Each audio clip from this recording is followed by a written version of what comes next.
Hello friends, வணக்கம். Welcome to Eva சமையல். இன்றைக்கி நம்ம சேனலில் எல்லா பெண்களுக்குமே ரொம்பவே யூஸ்ஃபுல்லான டிப்ஸ் தாங்க பார்க்க போகிறோம்.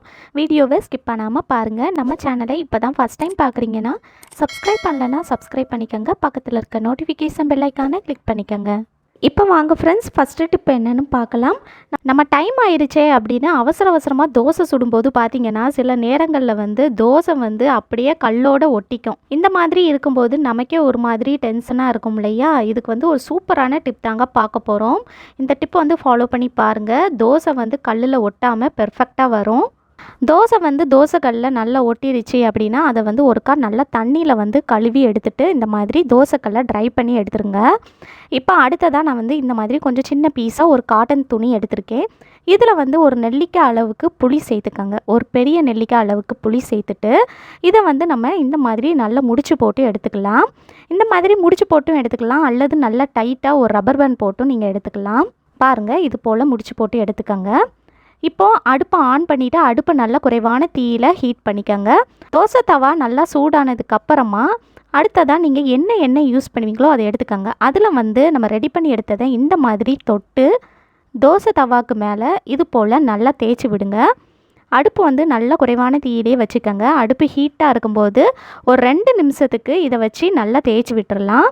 சுற்றி எல்லா பக்கமும் நல்லா படுற மாதிரி இந்த மாதிரி எண்ணெயில் தொட்டு நல்லா தேய்ச்சி விடுங்க. எப்போவுமே நம்ம வீட்டில் தோசை போடுறதுக்கு தனி கல், சப்பாத்தி போடுறதுக்கு தனி கல்லுன்னு வச்சுக்கிறது நல்லது. ஒரே கல்லில் நம்ம சப்பாத்தியும் தோசையும் போட்டு எடுக்கும்போது பார்த்திங்கன்னா நாளாக சில நேரங்களில் இந்த மாதிரி தோசை கல்லோடு ஒட்டிக்கும். ஸோ தனித்தனியாக நீங்கள் கல் வச்சு யூஸ் பண்ணுங்கள். இப்போது 2 நிமிஷத்துக்கு நல்லா தேய்ச்சி விட்டாச்சு. இது நீங்கள் ஒரு டப்பாவில் ஸ்டோர் பண்ணி வச்சுட்டு எப்போல்லாம் நமக்கு தோசை சரியாக வரலையோ அப்போல்லாம் எடுத்து யூஸ் பண்ணிக்கலாம். இப்போ நம்ம ஃபஸ்ட்டு ஸ்டெப்பை முடிச்சிட்டோம். இப்போ அடுத்த ஸ்டெப் என்னென்னு பார்க்கலாம். ஒரு பெரிய வெங்காயத்தில் மேலே இந்த மாதிரி கொஞ்சம் சின்ன பீஸாக கட் பண்ணி எடுத்துக்கோங்க. இப்போது இதுக்கு மேலே ஒரு ஃபோக்கை வச்சு குத்தி எடுத்துக்கலாம். ஒரு ஃபோக்கை அல்லது ஏதாவது ஒரு கத்தியை வச்சு குத்தி எடுத்துக்கோங்க. இந்த மாதிரி நம்ம குத்தி எடுத்துகிட்டு நம்ம தேய்க்கும் போது பார்த்திங்கன்னா இந்த தோசை தவாவில் இருக்கிற ஹீட் கையில் படாமல் இருக்கும். அடுப்பு நல்லா குறைவான தீயிலே வச்சுட்டு 2 நிமிஷத்துக்கு நல்லா தேய்ச்சி விட்டுறலாம். எல்லா பக்கமும் நல்லா படுற மாதிரி தேய்ச்சி விட்டுருங்க. இப்போ நான் 2 நிமிஷம் நல்லா தேய்ச்சி விட்டுட்டேன். இப்போ அடுத்ததாக நான் தோசை மாவு ஊற்றி காட்டுறேன் பாருங்கள். அதே போல் ஒரு சின்ன டிப்பு என்னென்னா, தோசை மாவு தோசைக்கல்லில் ஊற்றுனதுக்கப்புறமா சில பேர் பார்த்திங்கன்னா உடனேயே எண்ணெய் சேர்ப்பாங்க. அந்த மாதிரி எண்ணெய் உடனே சேர்க்கவே கூடாது. அந்த மாதிரி செய்யும்போது பார்த்திங்கன்னா தோசை சரியாக வராது. தோசை மாவு பாதி அளவுக்கு நல்லா வெந்ததுக்கப்புறமா தான் எண்ணெய் சேர்க்கணும். இப்போ பாருங்கள், தோசை மாவு பாதி அளவுக்கு நல்லா வெந்து வந்திருக்கு. இந்த டைமில் நம்ம எண்ணெய் சேர்க்கலாம். நான் இப்போ கொஞ்சமாக எண்ணெய் சேர்த்துருக்கேன். அடுப்பை எப்போவுமே ரொம்ப ஹை ஹீட்டில் வச்சு நம்ம தோசை சுடக்கூடாது. அந்த மாதிரி செய்யும்போதும் தோசை கல்லோடு ஒட்டிக்கும். இப்போ பாருங்கள், நல்ல மொறு மொறுன்னு வந்துருச்சு அடிப்பக்கத்தில். இப்போ இதை நம்ம திருப்பி போட்டுடலாம். அதே போல் நீங்கள் தோசையை திருப்பி போடும்போது அடுப்பை நல்லா குறைவான தீயில் வச்சுட்டு தோசையை திருப்பி போடுங்க. தோசைக்கல் ரொம்ப சூடாகாமல் தோசைக்கல்லோட சூடு ஈவனாக இருக்கும். அதனால நம்ம அடுத்த தோசைக்கு தோசை மாவு ஊற்றும் போது அந்த தோசையும் கல்லோடு ஒட்டாமல் நல்லா பெர்ஃபெக்டாக மொறு மொறுன்னு கிடைக்கும். கண்டிப்பாக ட்ரை பண்ணி பாருங்கள் நம்மளோட தோசை எந்த அளவுக்கு நல்ல மொறு மொறுன்னு வந்திருக்குன்னு. இந்த டிப் நீங்கள் ஃபாலோ பண்ணி பாருங்கள். ரொம்பவே யூஸ்ஃபுல்லாக இருக்கும். பிடிச்சிருந்துச்சுன்னா லைக் பண்ணிக்கோங்க. உங்கள் ஃப்ரெண்ட்ஸ் கூடயும் ஃபேமிலி மெம்பர்ஸ் கூடயும் ஷேர் பண்ணிக்கோங்க. இப்போ வாங்க ஃப்ரெண்ட்ஸ், அடுத்த டிப் என்னென்னு பார்க்கலாம். நிறைய பேர் வீட்டில் கொசு தொந்தரவு, வண்டு தொந்தரவு, தொந்தரவுலாம் ஜாஸ்தியாக இருக்கும். கொசுனால் பார்த்திங்கன்னா நிறைய பேர் நிம்மதியாக தூங்க முடியாமல் இருப்போம். அந்த மாதிரி இருக்கும்போது இந்த டிப் ஃபாலோ பண்ணி பாருங்கள். நல்ல ஒர்க் அவுட் ஆகும். நம்ம வீட்டில் யூஸ் பண்ணாத பழைய தோசைக்கல் ஏதாவது வச்சுருப்போம் இல்லையா, அதை எடுத்துக்கோங்க. அதை எடுத்து அடுப்புக்கு மேலே வச்சுட்டு இதில் 1 ஸ்பூன் அளவுக்கு காஃபி பவுடர் சேர்த்துக்கலாம். நீங்கள் உங்கள் வீட்டில் என்ன காஃபி பவுடர் யூஸ் பண்ணுவீங்களோ அது சேர்த்துக்கோங்க. என்ன பிராண்டுனாலும் பரவாயில்ல. சேர்த்துட்டு அடுப்பை ஆன் பண்ணிவிட்டு அடுப்பை நல்லா குறைவான தீயில் வச்சுட்டு ஒரு ஸ்பூனை வச்சு இந்த மாதிரி மிக்ஸ் பண்ணி விட்டுட்டே இருங்க. அடுப்பை கண்டிப்பாக குறைவான தீயில் தான் வைக்கணும். இப்போது அது சூடாகிற டைமில் நான் சைடில் ஒரு இடிக்கல் வச்சுட்டு அதில் 2 கிராம்பு சேர்த்து இந்த மாதிரி நல்லா தட்டி எடுத்துக்க போகிறேன். இது போல் நல்லா தட்டி எடுத்துக்கோங்க. இப்போ இதை தனியாக வச்சுருங்க. இந்த மாதிரி அப்பப்போ ஸ்பூனை வச்சு நல்லா மிக்ஸ் பண்ணி விட்டுட்டே இருங்க. நம்ம சேர்த்துருக்கிற காஃபி பவுடர் பார்த்திங்கன்னா நல்ல டார்க் கலரில் வர ஆரம்பிக்கும். இதிலிருந்து நல்ல ஒரு வாசனை வரும். அது வரைக்கும் நம்ம இதை நல்லா மிக்ஸ் பண்ணிக்கலாம். இப்போ பாருங்கள், அந்த காஃபி பவுடர் எல்லாமே ஒன்றோடு ஒன்று நல்லா சேர்ந்து இந்த மாதிரி வந்திருக்கு. 2 நிமிஷத்துலேயே பார்த்தீங்கன்னா இந்த மாதிரி காஃபி பவுடர் நல்லா டார்க் கலரில் ஒன்றோடு ஒன்று நல்லா சேர்ந்து இந்த மாதிரி வரும். அதுக்கப்புறமா நம்ம தட்டி எடுத்த கிராம்பை சேர்த்துக்கலாம். சேர்த்துட்டு ஸ்பூனை வச்சு இந்த மாதிரி நல்லா மிக்ஸ் பண்ணி விடுங்க. மிக்ஸ் பண்ணி விட்டுட்டு ஸ்டவ்வை ஆஃப் பண்ணிவிட்டு இதை வந்து நம்ம எடுத்து ஒரு கிண்ணத்தில் சேர்த்துக்கலாம். இந்த மாதிரி கிண்ணத்துலேயும் சேர்த்துக்கலாம், அல்லது ஏதாவது உங்கள் வீட்டில் விளக்கு வச்சுருந்தீங்கன்னா அதில் கூட சேர்த்துக்கலாம்.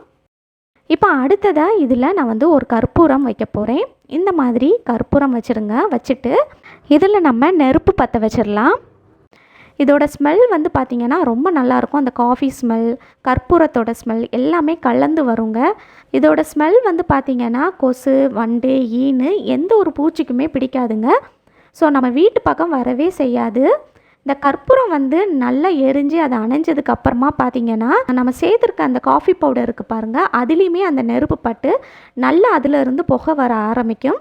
அதுக்கப்புறமா நீங்கள் இதை எடுத்து நீங்கள் எந்த ரூமில் தூங்குவீங்களோ அந்த ரூமில் ஒரு 6 மணிக்கு மேலே வச்சிங்கனாலே போதுங்க. பாருங்கள், நல்ல புகை வருது.